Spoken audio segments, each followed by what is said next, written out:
హల్లెలూయా. వాక్యములోనికి వెళదాం. మొదటి పేతురు పత్రిక 1వ అధ్యాయము. మొదటి పేతురు పత్రిక 1వ అధ్యాయము 24వ వచనం. సర్వ శరీరులు గడ్డిని పోలిన వారు వారి అందమంతయు గడ్డి పువ్వు వలె ఉన్నది. చాలమ్మా. దేవుని పరిశుద్ధ నామానికి మహిమ కలుగును గాక. మనిషి అందాన్ని దేవుడు దేంతో పోల్చాడయ్యా అంటే దేంతో పోల్చాడు? మరొకసారి చదవండి అందరూ కలిసి.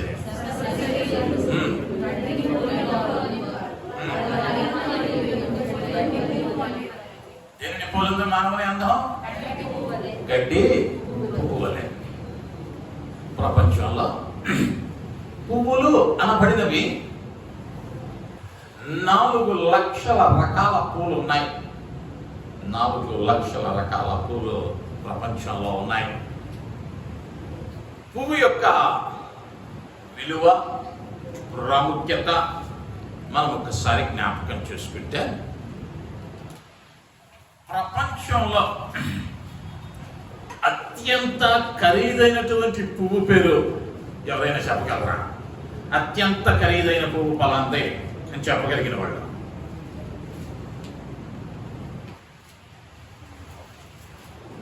అత్యంత ఖరీదైన పుష్పము లేదా పువ్వు ఏందయ్యా అంటే శ్రీలంకలో ఉండేటువంటి కడుపుల్ అనేటువంటి పువ్వు. ఏం పువ్వు? కడుపులోనా? కడుపుల్ అనేటువంటి పువ్వు. ఈ పువ్వు యొక్క వెల ఇంతవరకు నిర్ధారించబడాల. ఎందుకయ్యా అంటే అది పెరిగే విధానం, పెంచబడే విధానం, అది ఎదుగుతున్న విధానం, అది ఇచ్చేటువంటి సువాసన లేదా దాని అందం, రాజరికానికి గుర్తుగా రాజులు దానిని సొంతం చేసుకుంటూ వస్తూ ఉన్నారు. ఇంతవరకు విలాసవంతమైన కుటుంబాలే ఆ పువ్వును ఆస్వాదించగలుగుతూ ఉన్నారు. 2వ స్థానములో లండన్ పట్టణంలో జూలియట్ రోజ్ అనేటువంటి పువ్వు. జూలియట్ రోజ్ దీనిని 2006వ సంవత్సరంలో ఈ పువ్వును వేలం వేశారు. ఈ పువ్వు ఒక చెట్టు నుంచి రావటానికి ఇంచుమించు 15 సంవత్సరాలు పట్టింది. ఈ జూలియట్ రోజ్ అనేటువంటి పువ్వు ఆ 2006వ సంవత్సరం జరిగిన వేలములో అమ్మబడినటువంటి ధర ఎంత అంటే 150 కోట్లు అక్షరాల. ఒక పువ్వు అమ్మబడిన వెల 150 కోట్లు. ఆ రకంగా చూసుకుంటూ వెళితే అనేకమైన పుష్పాలు, పువ్వులు అని చెప్పబడినవి ఎంతో వెల కలిగినవిగా కనిపిస్తూ ఉన్నాయి. ఆ వెల కలిగినటువంటి పువ్వుల జాబితాలో మానవుని జీవితాన్ని అన్వయించాడు దేవుడు. అంటే నీవెవరయ్యా అంటే విలువ కలిగిన వాడవు. మనకి ఇంకా అర్థం అవ్వాలి అయ్యా అంటే మన విలువ. ఇప్పుడు పువ్వులను గమనించాం. లండన్లో పూసిన పువ్వేమో 150 కోట్లు పలికింది. మనం రోడ్డు ఎమ్మటి వెళ్తా ఉంటే అనేక చోట్ల కొన్ని పువ్వులు అవి రాలి గుట్లుగా దారి వెంటనే కనిపిస్తూ ఉంటాయి. వాడిని ఎవ్వరూ కూడా వేలం వేయరు, లేదా రాలిపోయిన పూలు కదా, పూలే కదా అని చెప్పి అల్లుకొని తలలో పెట్టుకోరు. 2 పూలేగా, 2 చెట్టుకేగా కాసినాయి. కానీ ఏ చెట్టు నుంచి అయితే వచ్చిందో ఆ చెట్టు స్వభావాన్ని బట్టి, అది అందిస్తూ ఉన్నటువంటి సువాసనను బట్టి, దాని అలంకరణను బట్టి దానికి ఏమైందయ్యా అంటే విలువ పెరిగింది. అదే రీతిగా ఇంకా మనం అర్థం చేసుకోవాలి అంటే, గాలి మనందరికీ తెలుసు, ఇక్కడ గాలి వస్తుంది. ఈ గాలి ఏదైనా వాసన ఇస్తుందా నీకు? ఈ గాలి ఏమైనా వాసన వస్తుందా? మీరు క్వశ్చన్ మార్క్ ఫేసులు వద్దాం. వస్తుందా? రావట్లేదా? రావట్లా. ఒక మల్లె తోటలోనికి వెళ్ళాం, వాసన వచ్చిద్దా? రాదా? ఏం వాసన వస్తుంది? మల్లెపూల వాసన. కాసేపు గడుపుదాం ఇక్కడ అన్నట్లుంటది. అదే రోడ్డు ప్రక్కన వెళ్తా ఉన్నాం, జోరుగా బస్సులు వెళ్తా ఉన్నాయి, అక్కడ వాసన వస్తుందా? రాదా? వస్తుంది. ఏం వాసన వచ్చింది? మాడిపోయిన వాసన వస్తుంది, లేదా ఆ కార్బన్ డైఆక్సైడ్ పీల్వటానికి కొంచెం ఇబ్బందికరంగా ఉంటుంది. అదే మన ఇళ్ళ వెనకాల ఉండేటువంటి డ్రైనేజ్ దగ్గరికి వెళ్ళి నుంచున్నాం, ఇప్పుడు అక్కడేమొస్తుంది? గాలి వస్తుంది.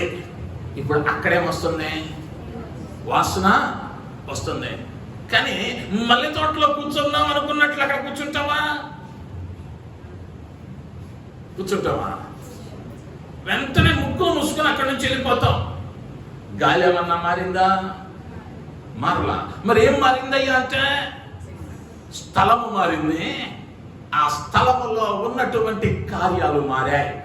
అక్కడ మల్లె తోట ఉంటేనేమో సువాసన వచ్చింది, ఈడ కుప్ప తోట ఉండేసరికి దుర్గంధము కొట్టింది. ఇప్పుడు పువ్వు కూడా అది ఆ చెట్టు స్వభావాన్ని బట్టి, అది దాని లక్షణాలను బట్టి పూసినప్పుడేమో కోట్ల రూపాయలు ధర పలికింది. దానిలో ఆ లక్షణాలు లేకుండా సర్వసాధారణమైన పువ్వుగా ఉండేసరికి రోడ్డున వెళుతూ త్రొక్కుకుంటా వెళతా ఉన్నా. దీనిని బట్టి నీవు అర్థం చూసుకోవాల్సింది ఏంటయ్యా అంటే, ఆయన చేసినప్పుడు నిన్ను పువ్వుగానే చేశాడు, కానీ నువ్వు ఏ చెట్టు నుంచి వస్తూ ఉన్నావో అది ప్రాముఖ్యం. నీలో క్రీస్తు అనబడిన వేరు నాటబడితే, నీలో క్రీస్తు అనబడిన వేరు నాటబడితే నీవేమవుతావయ్యా అంటే, విలువైనటువంటి పువ్వుగా మార్చబడతావు.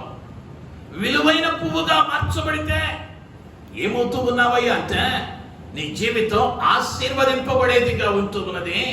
అనేకులు దానిని చూసి సంతోషించే వారిగా ఉంటూ ఉన్నారు. దేవుని నామానికి మహిమ కలుగును గాక. హల్లెలూయా, హల్లెలూయా.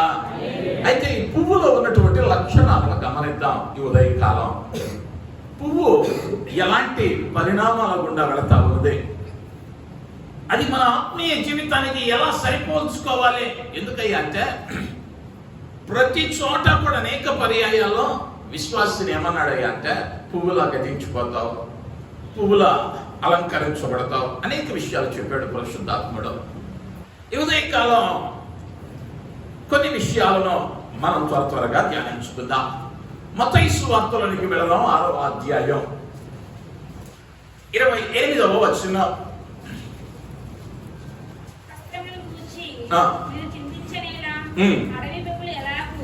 అడవి పువ్వులు ఎలాగో ఎదుగుచున్నావో ఆలోచించుడి. చాలమ్మా, అవి కష్టపడవు. అడవి పువ్వులు ఏం చేస్తున్నాయి అంటే కష్టపడవు. కష్టపడకుండా ఏమవుతున్నాయి? కష్టపడకుండా ఆ ముందు మాట చదవండి. అవి ఏం చేస్తూ ఉన్నాయి? అడవి పువ్వులను ఎలాగో ఎదుగుచున్నావో ఆలోచించుడి. అవి కష్టపడవు. అవి కష్టపడకుండానే ఎదుగుతున్నాయి. ఏంటయ్యి? అడవి పువ్వులు. ఎదుగుదల లేదనుకో, ఆ పువ్వుకు విలువ ఉండదు, లేదా ఆ చెట్టుకు విలువ ఉండదు. మీ పెరట్లో గులాబీ చెట్టు ఉందనుకుందాం, మొగ్గొచ్చింది. ఏం చేస్తావయ్యా అంటే, ప్రతిదినం వెళ్ళి నీళ్లు పోసే ప్రతి పర్యాయం ఆ మొగ్గను చూస్తావు. ఎందుకు చూస్తున్నావయ్యా అంటే, అది ఎదుగుతుందా లేదా ఆశ. ఎప్పుడు పూసింది ఆ పువ్వు చక్కగా, ఎప్పుడు తల్లోకి తీసుకెళ్దాం, దీన్ని అలంకరించుకుందాం దీంతో ప్రతిరోజు ఏం చేస్తున్నావయ్యా అంటే, దాని ఎదుగుదలను గమనిస్తూ ఉన్నావు. పువ్వులో ఉన్న లక్షణం ఏంటయ్యా అంటే అది మొగ్గగానే ఉండదు తన జీవిత కాలం అంతా. మొగ్గగా వికసించినటువంటి ఆ పువ్వు క్రమేణా దినాలు గడుస్తూ ఉండగా ఎదుగుతూ ఉంటుంది. ఇప్పుడు పువ్వుతో పోల్చాడు కాబట్టి నువ్వు నేనేమవ్వాలయ్యా అంటే ఆత్మీయ జీవితంలో ఎదిగేటువంటి అనుభవం గుండా వెళ్ళాలి. దేవుని నామానికి మహిమ కలుగును గాక. హల్లెలూయా, హల్లెలూయా. ఎదగలేదనుకో, నాటినటువంటి వాడు, విత్తినటువంటి వాడు నీలో పూలు పోస్తాయని, కాయ కాస్తావని ఏం చేస్తా ఉన్నాడయ్యా అంటే తోటమాలే ఎదురు చూస్తా ఉన్నాడు. తోటమాలి అనుదినము నేనేం చూస్తూ ఉన్నాడయ్యా అంటే నీ ఎదుగుదలను చూడాలని ఆశపడుతూ ఉన్నాడు. అది ఎదుగుదలలోనికి రాలేదనుకో, యేసుక్రీస్తు వారు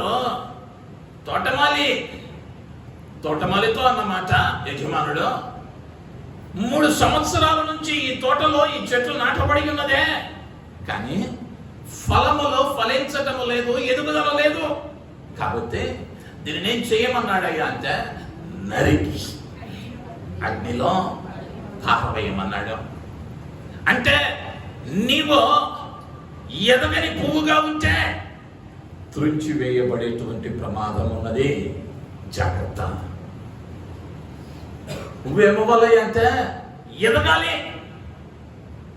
మరి విశ్వాసిగా మనం ఎదగవలసిన వారం అయి ఉంటున్నా, శారీరకంగా ఎదుగుతున్నాం, ఎత్తు వెడల్పులో బాగానే ఎదుగుతూ ఉన్నాం, బరువు పెరుగుతూనే ఉన్నాం. మరి ఆత్మీయంగా రక్షించబడిన తొలి దినాలలో 10 నిమిషాలు ప్రార్థన చేసేవాడివే, 25 ఏళ్ళు అయిందే, మరి ఇప్పుడు ఎంత చేస్తున్నావు? పెరిగిందా లేదా? రక్షించబడ్డాను, 10 ఏళ్ల విశ్వాసం, 15 ఏళ్ల విశ్వాసం, 25 ఏళ్ల విశ్వాసం అంటే సరిపోలేదు. ఆ 10 నిమిషాల ప్రార్థన ఇప్పుడు ఎంతకెళ్ళింది? ఇప్పుడు ఎంత సమయాన్ని నువ్వు వెచ్చించగలుగుతున్నావో ఒక్కసారి ప్రశ్నించుకోవాలి. వెచ్చించలేకపోతున్నావంటే నువ్వు ఎదగలేదని అర్థం, ఎదుగుదల లేని వాడవని అర్థం. మన ఇళ్లలో పిల్లలు ఉన్నారు, చిన్న బిడ్డ 6 నెలలప్పుడు దూకాడనుకో, పాకాడనుకో, తల్లిదండ్రులకు సంతోషం.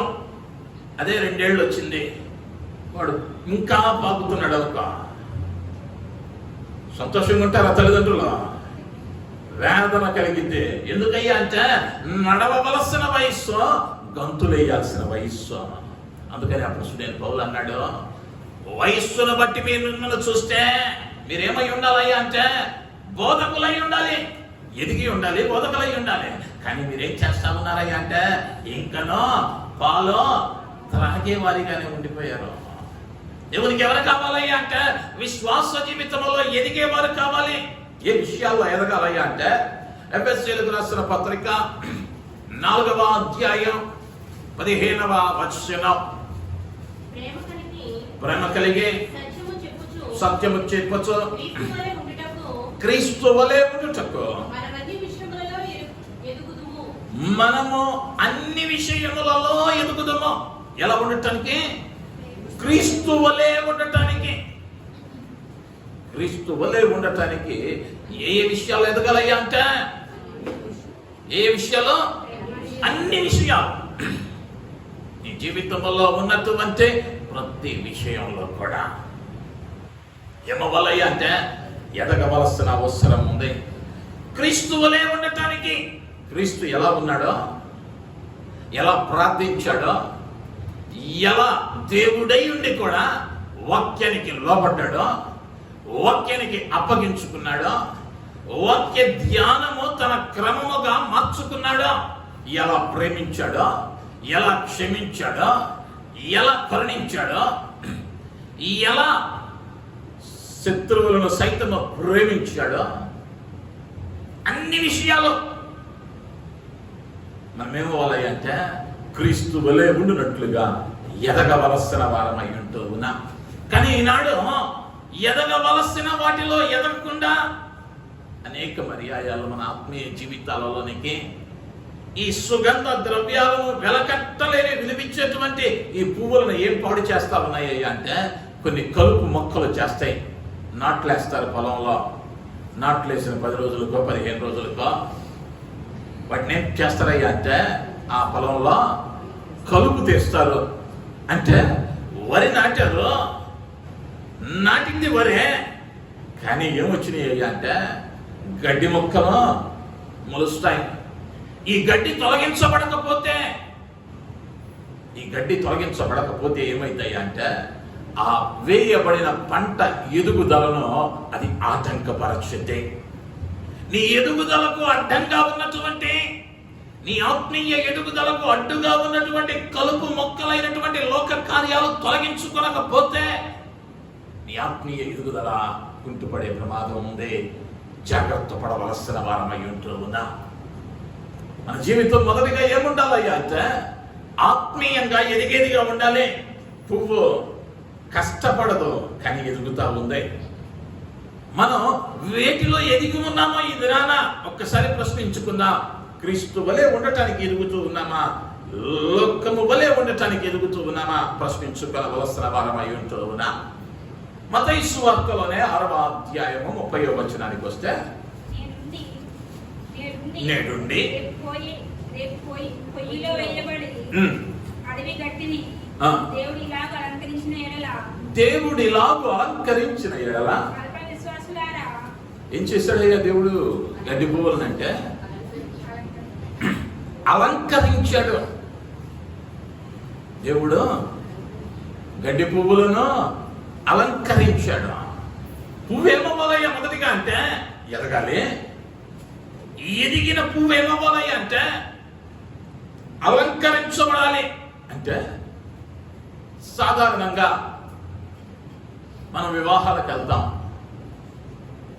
వేదికల మీద అందమైన పూలు పొందుపరచబడి ఉంటాయి. ఏ వివాహంలోనైనా మీకు తెలుస్తో లేదో గన్నేరు పూలు ఎక్కడ చూసారా? ఏదైనా పెళ్ళిలో కాగిత పూలు చూసారా? చాలా విలువ లేని వాటి కింద వాటిని లెక్కిస్తాం. అదే పెళ్లిలోకి వెళ్ళాం, గులాబీలో లేదా విదేశాల నుంచి తెచ్చుకున్నటువంటి విలువైన పువ్వులను అనేక వివాహాలలో మనం గమనిస్తాం. అంటే ఇది పువ్వే అది పువ్వే, కానీ అలంకరణకు వచ్చేసరికి ఇది ఉపయోగపడాల. అలంకరించడానికి వచ్చేసరికి కొన్ని పూలు అలంకరణకు పనికిరావు, కొన్ని పూలు మాత్రమే అలంకరింపబడతా ఉన్నాయి. అదేవిధంగా ఎదుగుతూ ఉన్నటువంటి నీవు, ఎదిగిన ప్రతివాడు కూడా అలంకరింపబడాలి. అంటే బైబిల్ గ్రంథంలో కొన్ని మాటలు ఉన్నాయి. మనం ఒకసారి 1 పేతురు పత్రికలో 5వ అధ్యాయము 5వ వచనానికి వస్తే, చిన్నలారా మీరు పెద్దలకు లోబడి ఉండుడి, ఎదుటి వాని ఎడల దీన మనస్సు అను వస్త్రము ధరించుకొని మిమ్మను అలంకరించుకొనుడి. అలంకరించుకోవడానికి ఏం చేయమన్నాడయ్యా అంటే, చిన్నలారా పెద్దలకు లోబడండి సలహా ఇచ్చాడు. ఇచ్చి అలంకరణ దగ్గరకు వచ్చేసరికి దీన మనస్సు అనబడిన వస్త్రము కావాలి. నువ్వు అలంకారంగా ఉండాలి అంటే, నువ్వు ఆకర్షణీయంగా మారాలి అంటే, లేదా నీవు ఎన్నిక కలిగిన స్థితిలోనికి రావాలి అంటే నీలో ఏముండాలి అంటే దీన మనస్సు అనబడిన వస్త్రం అవసరం. ఈ దీన మనస్సు అన్న వస్త్రం వచ్చిందనుకో నీలో చాలా మార్పులు జరుగుతాయి. నీకెవరో సప్పట్లో కొట్టకపోయినా, నిన్నెవరో మెచ్చుకోకపోయినా నీలో ఏమి రాదయ్యా అంటే బాధ, చింత, దిగులు రాదు. ఎందుకయ్యా అంటే చేసిన దానికి మెప్పు పొందాలన్న ఆశ నీలో లేదు. దీనునిగా మార్చుకున్నావు. యేసుక్రీస్తు వారే ఒక చక్కని మాట అన్నాడు, తన్ను తాను తగ్గించుకునేవాడు హెచ్చింపబడును, తన్ను తాను హెచ్చించుకునేవాడు తగ్గింపబడును. నీవు గనక తగ్గింపు స్వభావము కలిగి ఎదుటివాడు ఒక మాట అన్నాడే అనుకో, తగ్గించుకున్నావా, అక్కడేం ఉండదు అయ్యా అంటే గొడవ ఉండదు.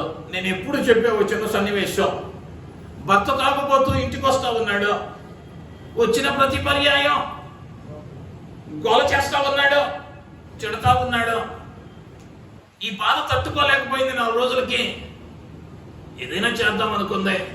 రాగానే ఆ మాటలు వినలేక వెళ్ళి బాత్రూంలోకి వెళ్ళి తలుపేసుకుంటా ఉంది. 10 రోజులు గడిచింది. భర్త చూశాడు, ఏంట్రా నేను రాగానే తిట్లు స్టార్ట్ చేయగానే బాత్రూంలోకి వెళ్ళి తలుపేసుకుంటుంది. అయ్యో బాగా బాధపడుతున్నట్టుంది. ఈ తాగుడు వద్దని మానేశాడు. మానేసి ఒకరోజు తాగకుండా వచ్చాడు. ఈమెకి ఆశ్చర్యం. ఇప్పుడు ఈమె వెళ్ళాలి అప్పుడు బాత్రూంలోకి. అమ్మా ఇన్ని రోజులు నా తిట్లకు భయపడి బాత్రూంలోకి వెళ్ళి వేదన పడుతున్నావు, ఇక నుంచి తాగనమ్మా అన్నాడు. అన్న వెంటనే తాగుడు మానేశాడు. ఈమె మౌనంగా ఉండటం ఏం చేసిందయ్యా అంటే ఆయన మార్చింది, ఆయన తాగుడును మార్చింది. అనేక పర్యాయాలు మనం దీనత్వము ధరించడం లేదా మనం తగ్గించుకోవటం అనేక మేలులకు కారణమయ్యేదిగా ఉంటూ ఉన్నది. సామెతల గ్రంథంలో అన్నాడు, దీనత్వము లేని వారిని గర్విష్టి అన్నాడు. నాశనమునకు ముందు గర్వము నడుచును. అదే పేతురు పత్రికలో 3వ అధ్యాయానికి వస్తే 5వ వచనంలో పూర్వము, స్త్రీలందరం కలిసి చదువుదాం. పూర్వము పరిశుద్ధులైన స్త్రీలను తమ స్వపురుషులకు లోబడి ఉండుట చేత తమ్మును తాము అలంకరించుకొని. స్త్రీకి అలంకారం ఏంటి అమ్మా? గట్టిగా చెప్పండి. పురుషునికి లోబడి యుండుట. ఎవరికి అలంకారం అన్నాడు అంటే పరిశుద్ధులైన భక్తి కలిగిన స్త్రీలకు. భక్తి కలిగినటువంటి స్త్రీ ఏం చేసిందయ్యా అంటే తన భర్తకు లోబడటంలో తన అలంకరణ ఉంటది. అలంకరణ ఎక్కడ ఉండాలయ్యా అంటే జీవితంలో ఉండాలి, కానీ దేహంలో కాదు. ఈనాడు దేహానికి అలంకరణ ఎక్కువైంది, కానీ ఆత్మకు అలంకరణ కొదువైపోయిన దినాల్లో ఉన్నాం. ఏదో విదేశాల్లో ఉన్నటువంటి అక్కడి కళాచారం ప్రకారం, అక్కడి పద్ధతుల ప్రకారం, అక్కడ దైవజనులు ఆ విధమైన పోకడ పోయారు అంటే అది వాళ్ళ కళాచారం, వాళ్ళ సాంప్రదాయం. మనం పుట్టింది, పెరిగింది, తిరిగింది చిన్న చిన్న గ్రామాల్లో. ఇప్పుడు వాళ్ళలాగా వేసి వేస్తానన్నాను అనుకో, నేను వాళ్ళలాగా లేయర్లు పెయింటింగ్ కొట్టి పెదాలకు రాసి. నాకు ఒక గొప్ప దైవజనుడు సాయిలమ్మని అప్పుడప్పుడు వింటా ఉంటా, కుదిరితే వినండి. ఈ లిప్స్టిక్ల గురించి భలే పాట పాడాడు. చక్కగా తిడతాడు, ఇంపుగా తిడతాడు. అనేక పర్యాయాల్లో వ్యర్థమైన అలంకరణకి ఇస్తా ఉన్నాం, కానీ విలువైన అలంకరణ. ఎస్తేరును మనం గమనిస్తాం. ఎస్తేరు గ్రంథంలో తనకు నపుంసకుల అధిపతి వచ్చి సుగంధ ద్రవ్యాలను ఇస్తే సున్నితంగా తిరస్కరించింది. నాకు వద్దు అమ్మా, ఈ సుగంధ ద్రవ్యాలు, ఈ విలువైనవి వాడకపోతే రాజు ఎదుట నిలవబడిన దినమున నీవు అలంకారంగా కనిపించో, అందంగా కనిపించో అంది అన్నాడు.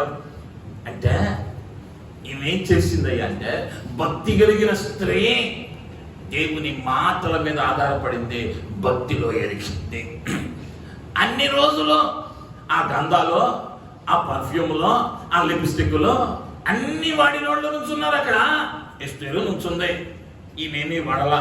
కానీ రాజు యొక్క కనుదృష్టి ఎవరి మీద పడిందయ్యా అంటే ఎస్టేరు మీద నిలిచింది. కారణం దేవుని ఆత్మ చేత అలంకరించబడింది. నీ జీవితం ఎలా ఉండాలయ్యా అంటే బ్యూటీ పార్లర్కి వెళ్ళి అప్పు తెచ్చుకునే అలంకరణ ఉండకూడదు. ఈ అలంకరణ గట్టిగా చెమట పోస్తే బ్రతుకు బయటపడిద్ది. గట్టిగా చెమట పోస్తే బ్రతుకు బయటపడిద్ది.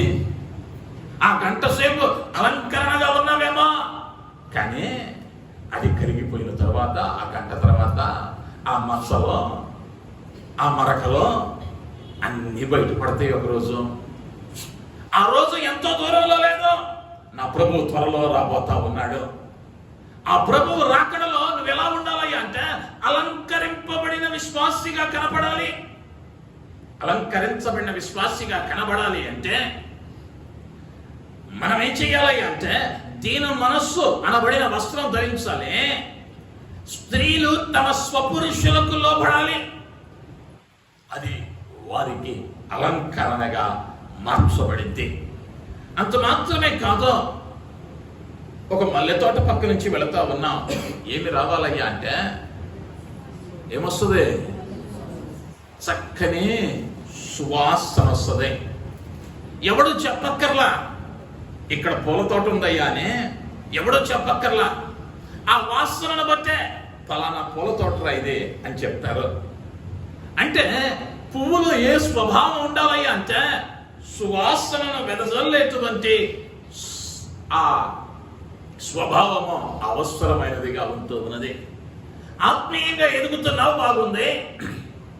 అలంకరించబడ్డావు, బాగుంది. మరి సువాసన వెదజల్లుతున్నావా లేదా అన్నది ప్రాముఖ్యమైన విషయమై ఉంటున్నది.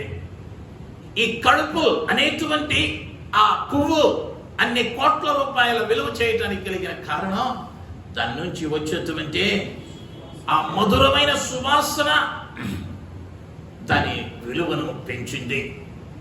నీ ఆత్మీయ జీవితంలో కూడా నువ్వు ఎలా మారాలి అంటే సువాసన రావాలి నీ జీవితంలో నుండి. ఒక విశ్వాసి నీతో మాట్లాడాలంటే నలుగురు ఇష్టపడాలి.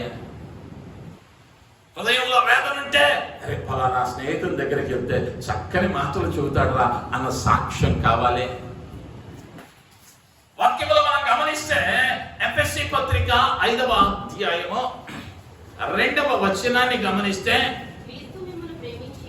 క్రీస్తు మిమ్మును ప్రేమించి పరిమళ వాసనగా ఉండుటకు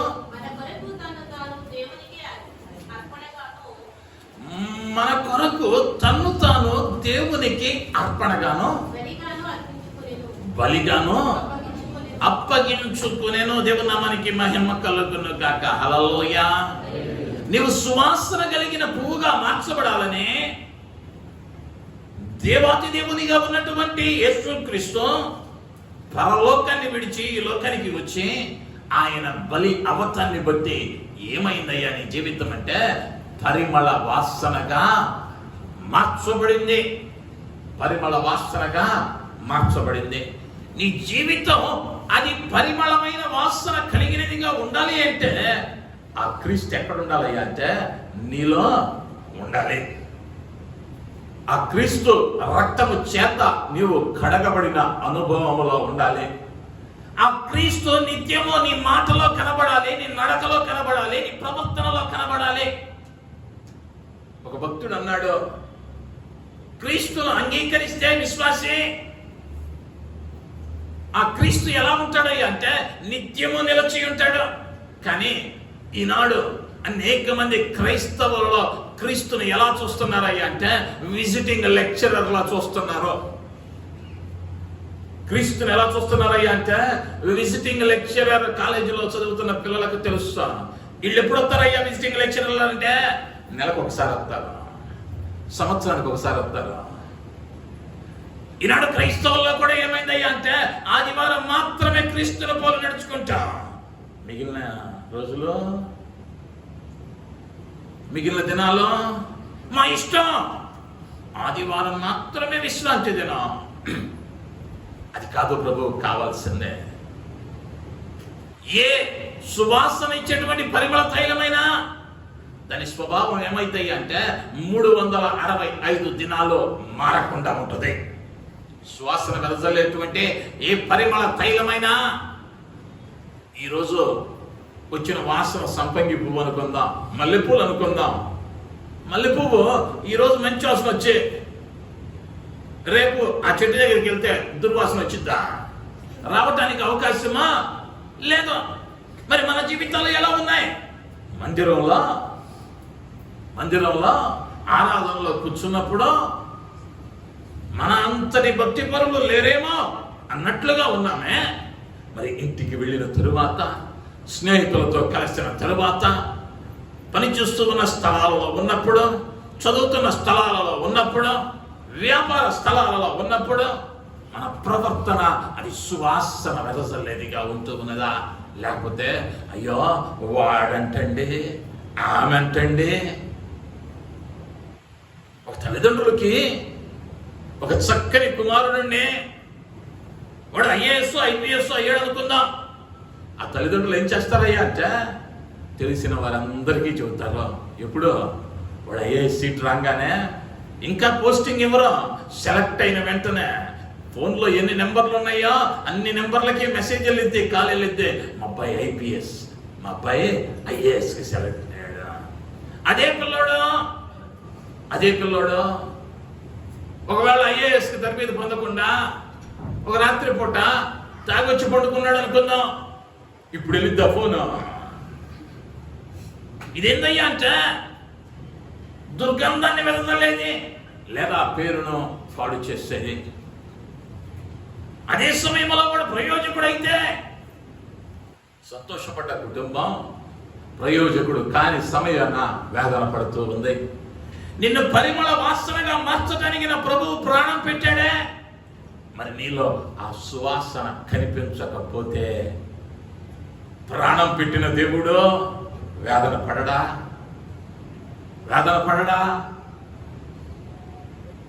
25 ఏళ్ళు చదివించిన తల్లిదండ్రులే వేదన పడుతున్నారే. తన రక్తాన్ని ధారపోసాడే. ఆయన మరణించడము ద్వారా, ఆయన త్యాగమవటము ద్వారా నువ్వు పరిమళ వాసనగా మార్చబడ్డావే. మరి ఆ వాసనలు నీలో కనిపిస్తా ఉన్నాయా? ప్రశ్నించుకొనవలసిన వారమై ఉంటున్నా. ఆ వాసన లేదనుకో, నీ సత్క్రియలో లోకానికి కనిపించటం లేదనుకో, నీ భక్తి, నువ్వు పాపాన్ని ద్వేషించే విధానం లోకానికి ఏం కావాలయ్యా అంటే అది మాదిరి కావాలి. ఆ సువాసన ఈ లోకానికి నువ్వు వెదజల్లాలి. సువాసన ఇచ్చేటువంటి ఏ చెట్టునైనా చూడండి, అది చక్కని పెరట్లో ఉన్నా కూడా దాని వాసన మారదు. అదే చెట్టు ఏ మురికి కాలువలో నువ్వు నాటినా, మురికి కాలువలో పెరిగింది కదా అని అది సువాసన ఇవ్వకుండా అది ఆగదు. స్థలాన్ని బట్టి దాని వాసనను మార్చుకోదు. ఏ స్థలంలో పెరిగినా కూడా అది పరిశుద్ధమైనదిగానే, పరిమళమైనదిగానే ఎంచబడుతూ ఉంది. ఇయాన పక్కన స్నేహితులను బట్టి అయిందండి, వాళ్ళు అలా అన్నారు కాబట్టి అలా అయిందండి, ఇలా చేశానండి, ఈ విషయంలో సాక్ష్యాన్ని కోల్పోయానండి. ఉత్తమ మాటలు వద్దా. ఎక్కడున్నా కూడా నీలో క్రీస్తుంటే ఏం చేస్తావయ్యా అంటే నువ్వు పరిమళ వాసనగానే మార్చబడతావు. దేవుని నామానికి మహిమ కలుగును గాక. హల్లెలూయా, హల్లెలూయా. ఈ సువాసన స్థలాన్ని బట్టో, ప్రాంతాన్ని బట్టో, భాషను బట్టో మారేది కాదు. మల్లెపూలు భారతదేశంలో ఏ వాసన వస్తాయో చైనాలో కూడా అదే వాసన వస్తాయి. దేశం మారినాయి కదా అనే వాసనను, తన మాధుర్యాన్ని మార్చుకోదు. మా ఊరికి వెళ్తే మా భక్తి వేరేండి. మరి ఏడేమైంది? ఊరు మారిందని, స్థలం మారిందని, సంఘం మారిందని విశ్వాసం ఏమవట్లా మారిపోతా ఉంటే క్రీస్తు నీలో లేడు అన్న విషయాన్ని జ్ఞాపకం చేస్తూ ఉన్నాను. క్రీస్తు గనక నీలో ఉంటే, ఆ ప్రాణం పెట్టిన దేవుడిని నీవు అంగీకరించుంటే నీ జీవితం ఏం కావాలయ్యా అంటే పరిమళ వాసనగా అది ఉండాలి. చివరిగా ఒక్క మాటను జ్ఞాపకం చేస్తాను. 4వదిగా యోహాను సువార్త 6వ అధ్యాయము 44వ వచనం. నన్ను పంపిన తండ్రి వారిని కానీ వానిని ఆకర్షించుటేనే కానీ ఎవడును నా యుద్ధకు రాలేడు. ఎవడును నా యుద్ధకు రాలేడు. దేవుని నామానికి మహిమ కలుగును గాక. హల్లెలూయా. ప్రభువులో ఉన్నటువంటి లక్షణం ఏమిటయ్యా అంటే ఆయన ఆకర్షించేటువంటి వాడు. పువ్వు కూడా మనం వెళుతూ ఉన్నాం, స్త్రీలకు మంచి అలవాటు. ఎక్కడైనా మార్కెట్ దగ్గర వెళ్తా ఉన్నారనుకోండి, చక్కని వాసన వచ్చిందనుకో, వెంటనే ముందున్న ఆయనకి చెబుతారు, ఏమండి ఒక మొర పూలు భలే వాసన వస్తున్నాయి. ఏం చేసిందయ్యా? ఆ సుగంధమైనటువంటి ఆ పరిమళ వాసన అంటే ఆకర్షించింది. ఆ పరిమళ వాసన ఆకర్షించింది. పువ్వులో ఉన్న లక్షణం అది ఆకర్షించింది.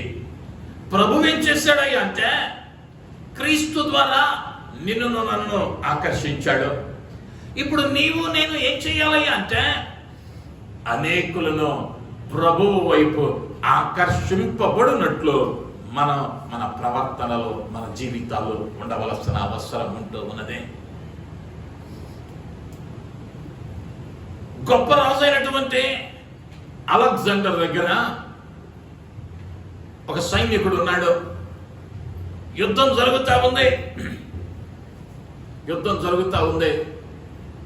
వాడు యుద్ధానికి భయపడి వెళ్ళిపోతా ఉంటే వాడిని పట్టుకొని రాజు దగ్గరికి తెచ్చారు. రాజు అడిగాడు, ఎందుకయ్యా వెళ్ళిపోతా ఉన్నావంటే భయం వేసింది వెళ్ళిపోతా ఉన్నాను అని అన్నాడు. అంటే రాజు అడిగాడు, ఎందుకయ్యా భయం అంటే, వేల మంది చనిపోయారు నా ముందున్న వాళ్ళు, ఆ తర్వాత వరుసలో ఉంది నేను కనుక వెళితే చనిపోతాను అని అన్నాడు. ఆయన అన్నాడు, నీ పేరేంటయ్యా అన్నాడు. అలెగ్జాండర్ అన్నాడు. వెంటనే రాజుకి ఎక్కడ లేని కోపం వచ్చింది. రాజు అన్నాడు, పేరైనా మార్చుకో, బ్రతుకైనా మార్చుకో, పేరన్నా మార్చుకో, బ్రతుకన్నా మార్చుకో. నువ్వు నేను కూడా క్రైస్తవుడు అని చెప్పుకోవటం అన్నా మానేయాలి, లేదా క్రీస్తులా నడవటం అయినా నేర్చుకోవాలి. హల్లెలూయా.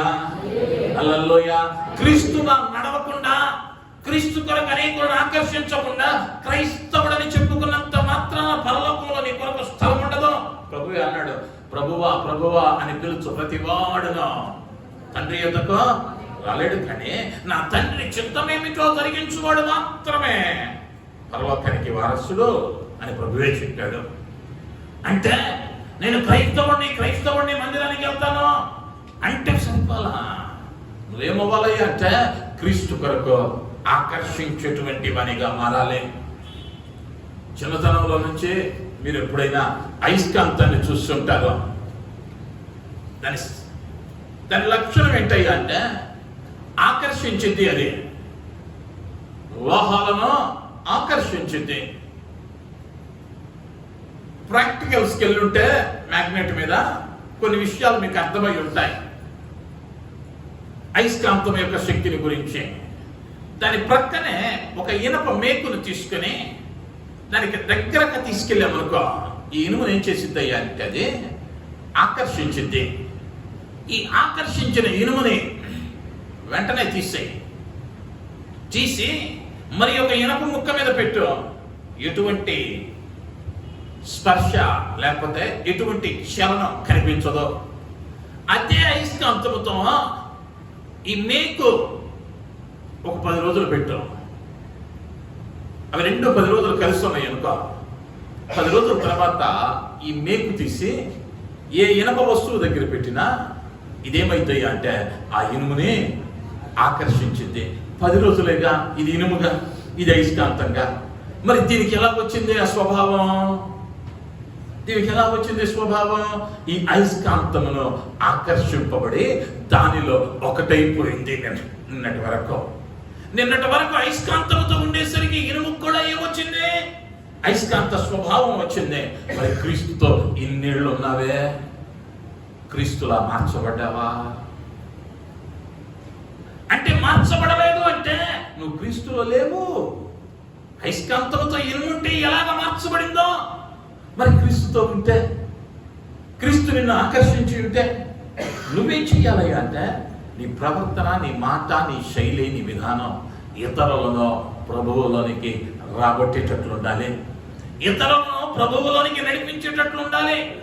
అంతేకాని అమ్మో ఆ సహోదరా, ఆ విశ్వాస భయపడేటట్లు ఉండకూడదు. అలా ఉంటున్నామంటే చెప్పటం మానే, లేదా బ్రతుకన్నా మార్చుకో. ఎందుకు బ్రతుకు మార్చుకోనమంటా ఉన్నానయ్యా అంటే రాబోయే దినం ఇంకెంతో దూరంలో లేదో. ఆ ఉగ్రత దినం, ఆ కడబోర స్వరం మరెన్నో రోజుల్లో లేదో, అతి సమీపంలో ఉంది, అతి సమీపంలో ఉంది. మీకెట్ట తెలుసు అంటారేమో, ఆయన చెప్పిన గుర్తులన్నీ వేగంగా జరిగిపోతా ఉన్నాయి. అతి సమీపంలో ఉంది, ఎప్పటి నుంచో వింటున్నామండి అని అలక్ష్యం చేస్తున్నామేమో. ఆత్మీయ జీవితంలో ఎదుగుదల లేని స్థితిలో ఉన్నావేమో. రక్షించబడిన తొలి దినాన ఉన్న భక్తి ఎదగలేదేమో. ఎదుగుదలకు అడ్డుగా అనేక కలుపు మొక్కలు అణిచివేస్తా ఉన్నాయేమో. జాగ్రత్త, నువ్వు ఆత్మీయంగా ఎదగాలి, అన్ని విషయాలలో ఎదగాలి. క్రీస్తును పోలి ఉండునట్లుగా నువ్వు ఎదగవలసిన అవసరం ఉంటున్నది. ఎదిగిన నీవు అలంకరింపబడాలి. దీని చేత అలంకరింపబడాలి అంటే దీన మనస్సు అనబడిన వస్త్రం కనుక ధరించుకుంటే జీవితంలో అన్ని సర్దుకున్నట్లే. దీన మనస్సు అనే వస్త్రం కనుక నీవు ధరించుకుంటే కోపం రాదో, లేదా అసూయ రాదో, లేదా లోకములో ఉన్నదేదియో నేత్రాశ, శరీరాశ, జీవపు డంబములో నీలోనికి రావో. వాళ్ళకి అది ఉందే, మాకు ఇది లేదే, వాళ్ళు ఆ స్థాయికి వెళ్ళారే, మేము వెళ్ళలేకపోయామే, వాళ్ళు అది కొన్నారే, మాకు ఇది లేదే. ఇవన్నీ ఎప్పుడు రావయ్యా అంటే ఉన్నదానితో తృప్తిగా ఉంటానయ్యా అని తగ్గించుకునే స్వభావం ఉంటే, నాకు ఇచ్చిన దానిని బట్టి దేవునికి స్తోత్రం అనుకునే స్వభావం ఎప్పుడు వచ్చిందయ్యా అంటే దీన మనస్సు కలిగినప్పుడు. స్త్రీలకు అలంకారం ఏమై ఉండాలయ్యా అంటే తమ స్వపురుషులకు లోబడి ఉండటం. మూడవదిగా పువ్వు ఏమవ్వాలయ్యా అంటే పరిమళ వాసననిచ్చేదిగా ఉండాలి, సువాసన వెదజల్లేదిగా ఉండాలి. నీ సాక్ష్యం, నీ ప్రవర్తన, ఆయన నిన్ను పరిమళ వాసనగా మార్చాడు కాబట్టి అది అనేకులకు ఆశీర్వాదాన్ని వెదజల్లేటువంటి పరిమళ వాసనగా మార్చబడాలి. దుర్గంధపూరితమైన జీవితాలలో నీ పరిమళ వాసన చేత వాటిని మార్చగలిగిన వారివిగా మారాలి. నాలుగవదిగా ఆకర్షించేటువంటి స్వభావం కలిగినది. క్రీస్తుతో ఇన్నేళ్ళు ఉన్నావే, మందిరానికి ఇన్ని సంవత్సరాలుగా వస్తా ఉన్నామే, ఒక్కరినైనా ఆకర్షించామా? ఒక్కరికైనా దేవుని ఎరుగని వారికి ఆ దేవుని పరిచయం చేసామా? ఒక్కసారి ప్రశ్నించుకోవలసిన వారు మన చుట్టూ చాలా మంది దేవుని ఎరుగని స్నేహితులు ఉన్నారే, దేవుని ఎరుగని మిత్రులు ఉన్నారే. వాడు అక్కడికి వెళ్దాం ఇక్కడికి వెళ్దాం అంటే అనేక పర్యాయాలు వెళ్ళావే, ఒక్క పర్యాయం మందిరంకి వెళ్దాం రారా అని ఏనాడైనా ఆహ్వానించావా? మందిరంలో జరుగుతున్న ప్రత్యేక కూడికి ఏదన్నా ఉన్నప్పుడు ఈ రోజు బాగుంటుందిరా, పిల్లల కార్యక్రమాలు ఉంటాయి, యవనస్తుల కార్యక్రమాలు ఉంటాయి, ప్రత్యేకమైన పాటలు ఉంటాయి, ఒక్కసారి చూసి వెళ్దావురా అని నువ్వు ఆహ్వానిస్తే వాడు వస్తే పరిశుద్ధాత్ముడు క్రియ జరిగిస్తాడు. మనం ఏం అవ్వలేకపోతున్నామయ్యా అంటే మనం వెళ్తున్నామని చెప్పుకోవడానికే సిగ్గుపడిపోతున్నాం. ఎందుకయ్యా అంటే మన బండారం యాడా బయటపడిపోయిద్దేమోనని.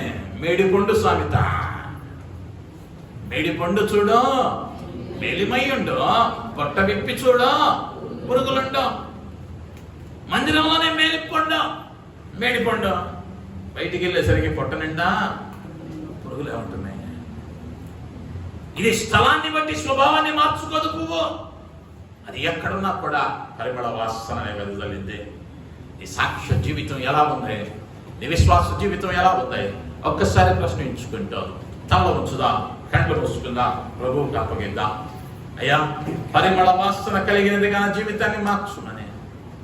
అయ్యా నీలో ఎదిగేటువంటి వానిగా, నీలో అలంకరింపబడిన వానిగా, నీలో సువాసనల వెదజల్లగలిగిన స్థాయిలోనికి నన్ను మార్చమని, అనేకులను నీ వైపు ఆకర్షించేటువంటి కృపనివ్వమని ఆయనకు అప్పగించుకుంటే చిన్న ప్రార్థన. కృప కలిగిన మా యేసయ్యానికి వందనాలు. దయగలిగిన మా రాజా, ఈ లేఖనాలలో నుండి గడ్డి పువ్వుల గురించి మాట్లాడావు అయ్యా. అది మా జీవితాలకు ఏ విధంగా అన్వయించుకోవాలో నేర్పించావు. పువ్వులోని నాయన శ్రేష్టతను వివరించావు. నీకు వందనాలు. మేమునో గడ్డి పువ్వుల ఎదిగే వారంగా అయ్యా, అలంకరించబడే వారంగా, సువాసన వెదజల్లే వారంగా, ఆకర్షించేటువంటి వారంగా అయ్యా మమ్మల్ని కూడా మార్చండి. అయ్యా నీవు లేకుండా మా జీవితాలు వ్యర్థం. నీవే అయ్యా చేరి వచ్చిన ప్రతి బిడ్డను నీ ఆధీనములో మీరు ఉంచుకోమని, బిడ్డల జీవితాల ద్వారా నీవు మాత్రమే మహిమ పొందమని మా ప్రభువును రక్షకుడును త్వరలో రామయ్యున్న యేసు నామములో అడిగి బ్రతిమలాడి వేడుకుంటూ ఉన్నాను తండ్రి. ఆమేన్. ఆమేన్.